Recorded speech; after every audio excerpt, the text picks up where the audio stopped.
अजित पवार आणि मुख्यमंत्री फडणवीसांची बैठक शुक्रवारी हायकोर्टात दिलासा न मिळाल्यास अजित पवार फडणवीसांकडे कोकाटेंचा राजीनामा सुपूर्द करणार, सूत्रांची माहिती।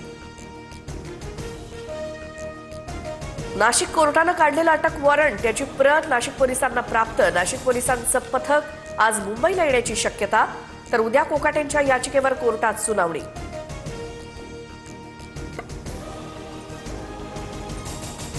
माणिकराव कोकाटेंची खाती काढण्याची मुख्यमंत्र्यांची शिफारस राज्यपालांकडून मान्य।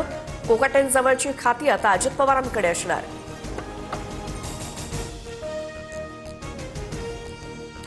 माणिकराव कोकाटेंना कोणत्याही क्षणी अटक होण्याची शक्यता।